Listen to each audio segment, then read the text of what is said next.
इतिहास में एक ऐसा योद्धा जिसे जन्म से पहले ही त्याग दिया गया, जिसे पूरी जिंदगी सूत पुत्र कहकर अपमानित किया गया, जिसका हक छीन लिया गया और अंत में उसी के अपने भगवान ने भी उसे धोखा दे दिया।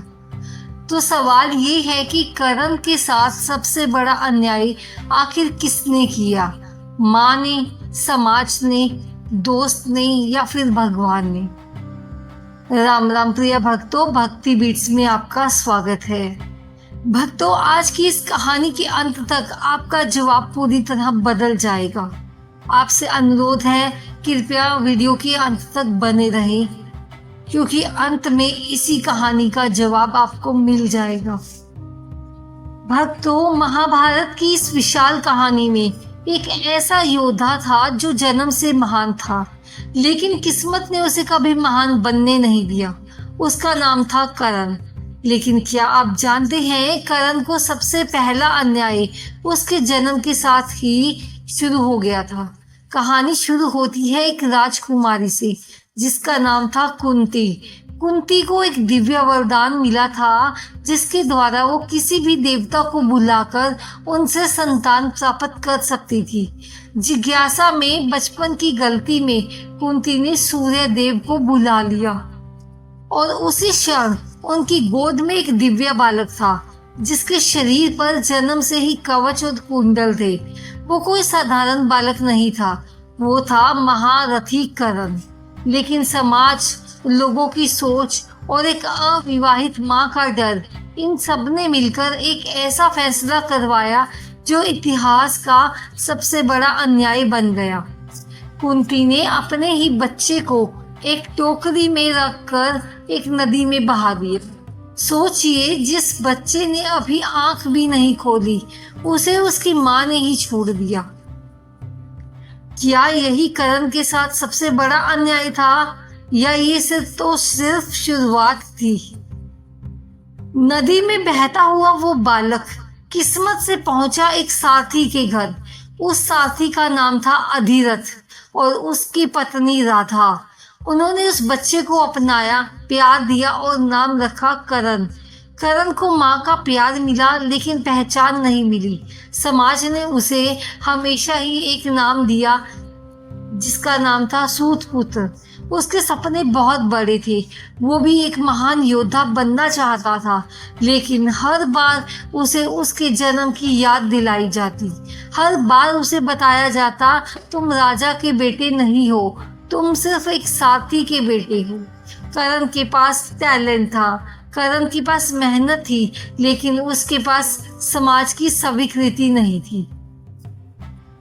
क्या किसी इंसान को उसके जन्म से जज करना सबसे बड़ा अन्याय नहीं है?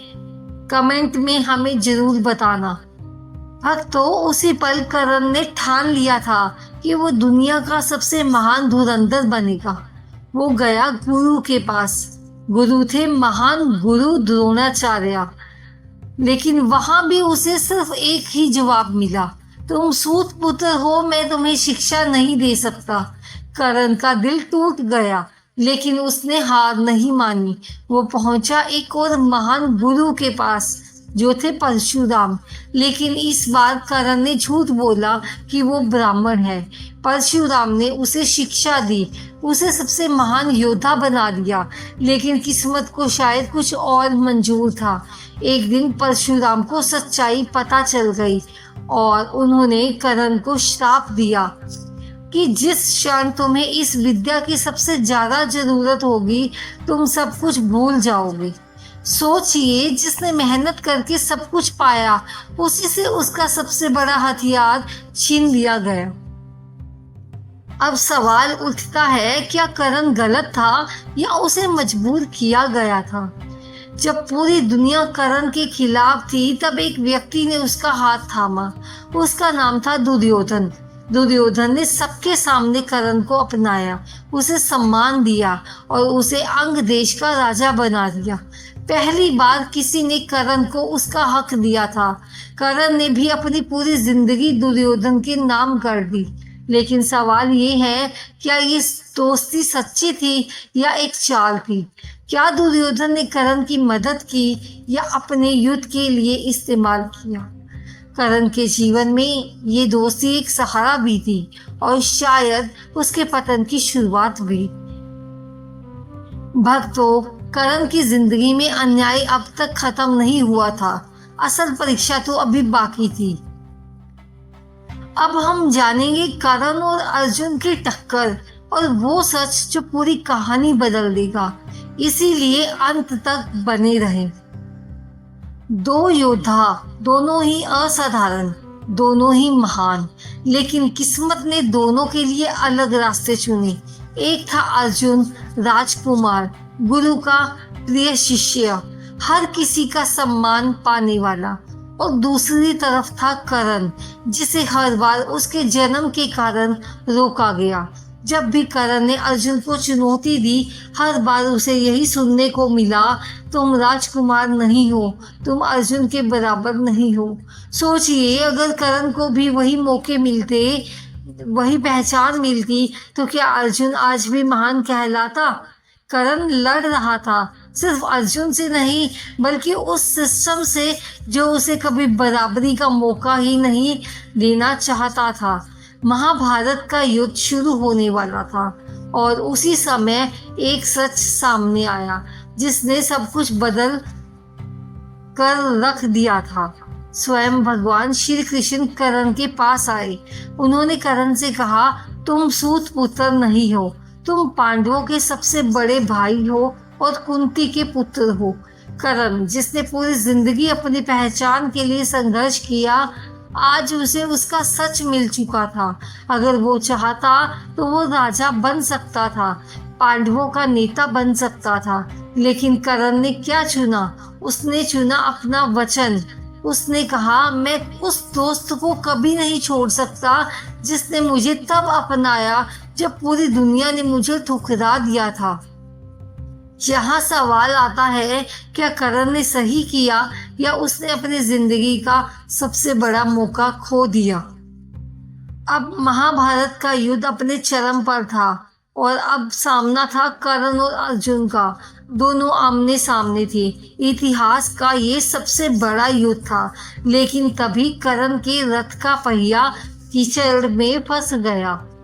कर्ण निहत्था था। उसने युद्ध रोकने की विनती की। अर्जुन, धर्म के अनुसार निहत्थे पर वार नहीं किया जा सकता, लेकिन श्री कृष्ण ने अर्जुन से कहा, ये वही कर्ण है जिसने द्रौपदी का अपमान होते देखा, जिसने अभिमन्यु के खिलाफ अन्याय में हिस्सा लिया। आज धर्म का पालन मत करो। और फिर अर्जुन ने निहत्थे कर्ण पर वार कर दिया और उसी क्षण एक महान योद्धा हमेशा के लिए समाप्त हो गया। कर्ण एक ऐसा योद्धा जिसे जन्म से लेकर मृत्यु तक सिर्फ अन्याय ही मिला। माँ ने त्याग दिया, समाज ने अपमानित किया, गुरुओं ने श्राप दिया, दोस्त ने युद्ध में धकेला और अंत में भगवान ने भी उसे नहीं बचाया। तो अब सवाल आपसे है, कर्ण के साथ सबसे बड़ा अन्याय किसने किया? अगर कहानी समझ आई हो तो हमें कमेंट में जरूर बताना। प्रिय भक्तों, अगर इस कहानी ने आपको अंदर तक हिला दिया है तो इस वीडियो को लाइक करें, हमारे चैनल भक्ति बीट्स को सब्सक्राइब करें और कमेंट में हमें जरूर बताएं कि आपके हिसाब से कर्ण के साथ सबसे बड़ा अन्याय किसने किया। क्या वो कुंती थी, क्या समाज था, या वो दुर्योधन था, या फिर स्वयं भगवान श्री कृष्ण? आपका एक कमेंट इस कहानी की ओर लोगों तक पहुंचा सकता है। मिलते हैं एक और नई कथा के साथ। तब तक के लिए जय श्री कृष्ण। धन्यवाद।